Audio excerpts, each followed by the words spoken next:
Shalom dan selamat siang adik-adik yang diberkati Tuhan Yesus Kristus. Apa kabar? Kakak selalu berharap kalian sehat dan tetap semangat ya.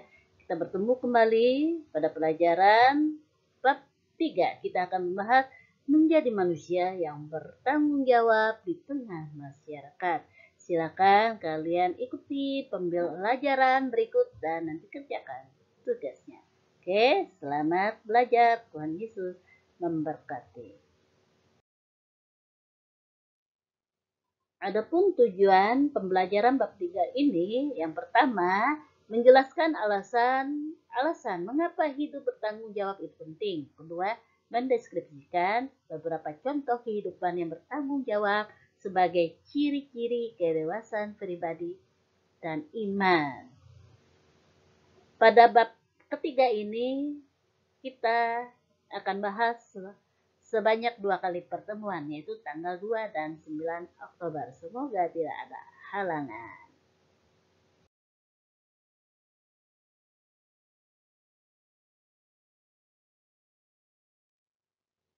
Sekarang kita akan memasuki pembelajaran, namun sebelumnya silakan kalian berdoa secara pribadi. Silakan.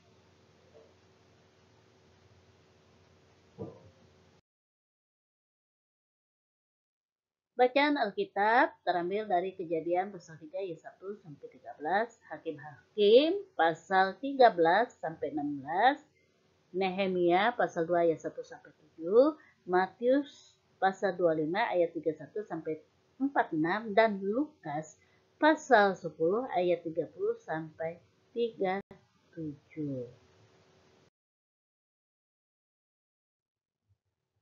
Ketika kita berbicara tentang tanggung jawab, maka setiap orang pasti mempunyai tanggung jawab masing-masing. Ada yang mempunyai tanggung jawab besar, karena kepadanya diberikan kepercayaan yang lebih besar.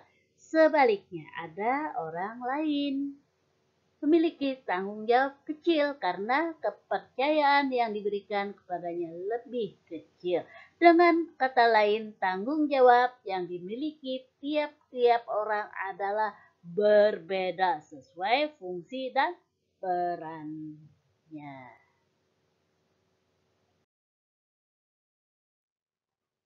Pada bab 3 ini kita membahas menjadi manusia yang bertanggung jawab di dalam masyarakat. Kata bertanggung jawab terkandung 2 kata yang penting, yaitu tanggung dan jawab.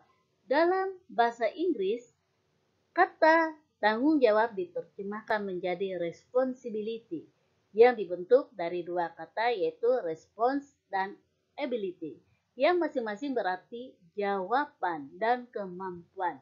Dengan kata lain, di dalam kata responsibility terkandung makna kemampuan untuk menjawab kepada orang lain atas akibat-akibat yang ditimbulkan oleh tindakan kita. Di sini kita melihat ada kesamaan makna kata responsibility dengan tanggung jawab dalam bahasa Indonesia. Keduanya sama-sama menuntut kemampuan dan kesediaan seseorang untuk menanggung akibat-akibat yang ditimbulkan oleh perbuatannya.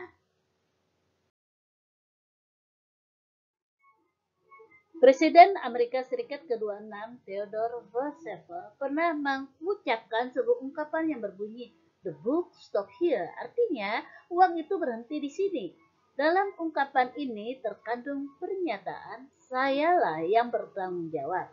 Jangan melempar-lemparkan terus masalah ini ke orang-orang lain. Roosevelt ingin menunjukkan bahwa meskipun mungkin masalah atau suatu kesalahan dilakukan oleh salah seorang bawahannya, sebagai seorang atasan, dialah yang layak dipersalahkan. Bagaimana pemahaman tentang tanggung jawab dalam masyarakat Indonesia?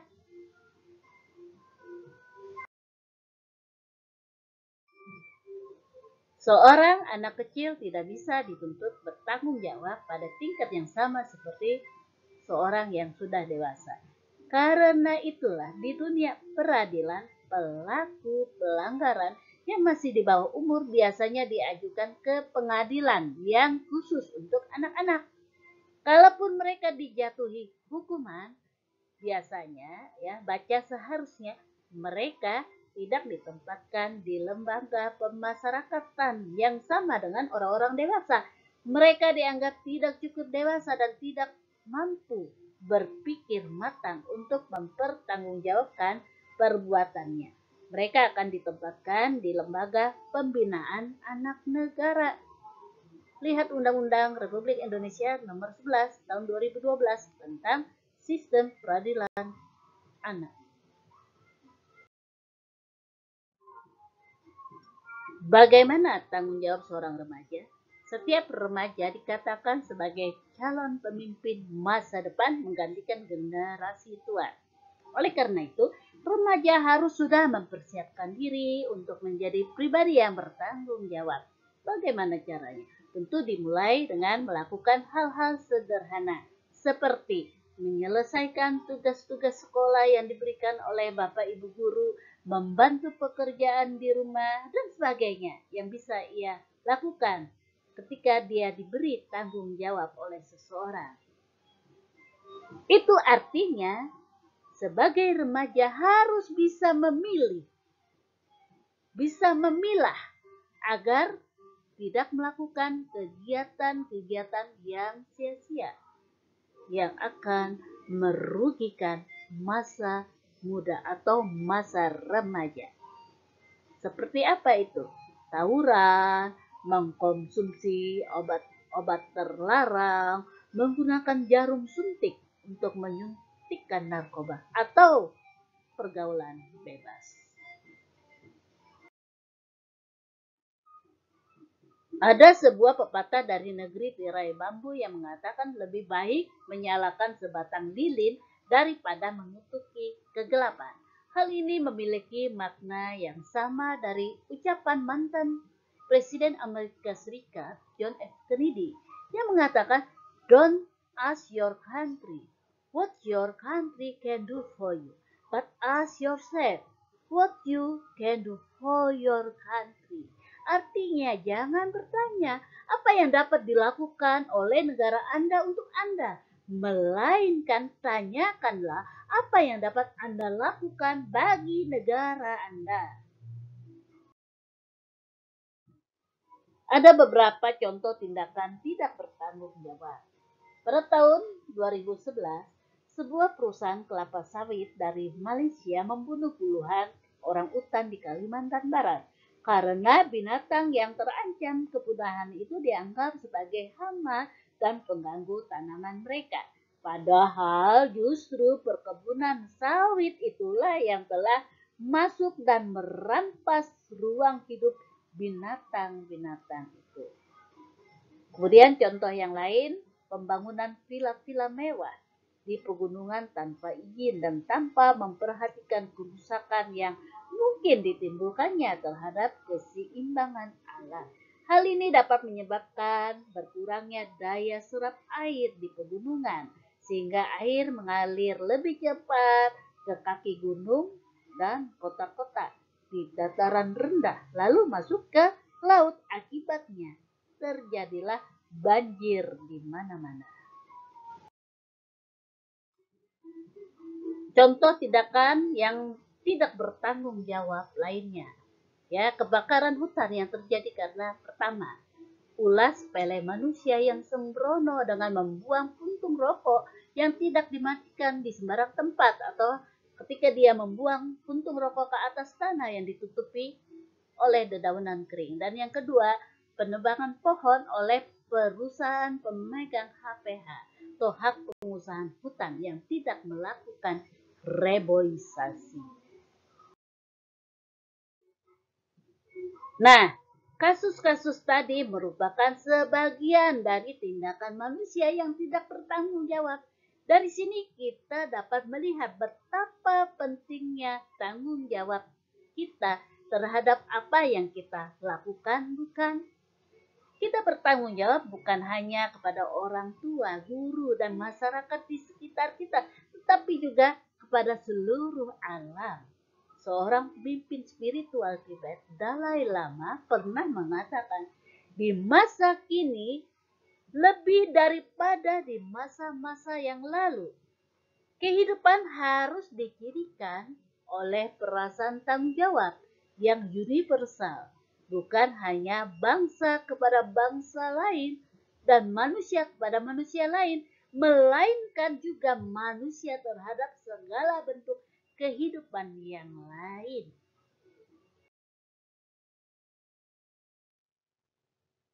Sampai di sini pembelajaran hari ini. Jumat depan kita akan bertemu lagi tanggal 9 Oktober 2020. Kita akan membahas lanjutan bab 3 tentang beberapa tokoh Alkitab dan pandangan Alkitab mengenai sikap tanggung jawab yang harus kita teladani. Dan tugas kalian hari ini adalah buatlah kesimpulan dari pembelajaran ini dari slide halaman 1 sampai 9. Selamat mengerjakan.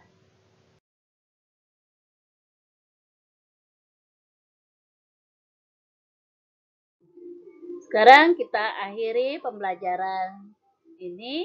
Sebelum kalian berdoa, mari kalian nyanyikan lagu Ku Mau Cinta Yesus.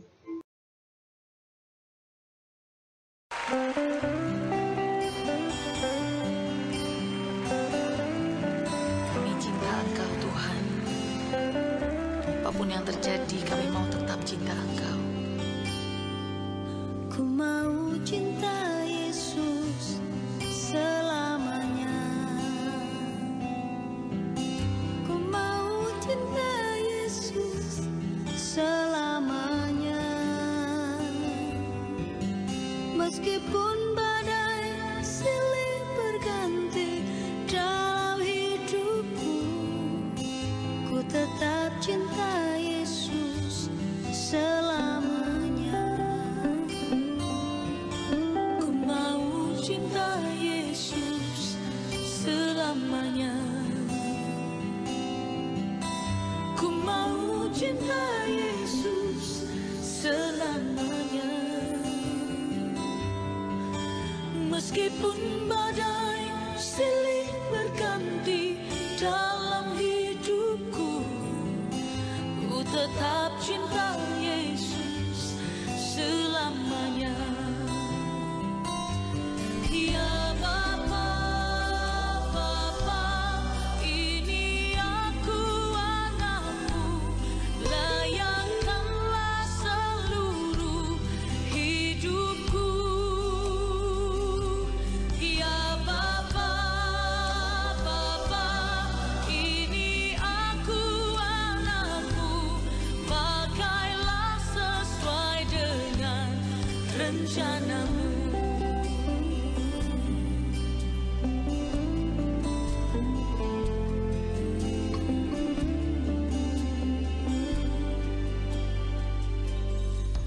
Ku mau cinta Yesus selamanya. Ku mau cinta Yesus selamanya. Meskipun badai silih berganti dalam hidupku, ku tetap cinta Yesus selamanya. Ya Bapa, Bapa, ini aku anakmu, layakkanlah seluruh hidupku. Ya Bapa, Bapa,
Kita akhiri pembelajaran hari ini dan silakan kalian tutup dalam doa secara pribadi.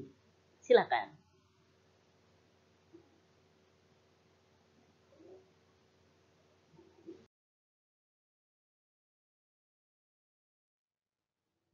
Kita ucapkan sampai jumpa lagi. Salam sehat dan tetap semangat.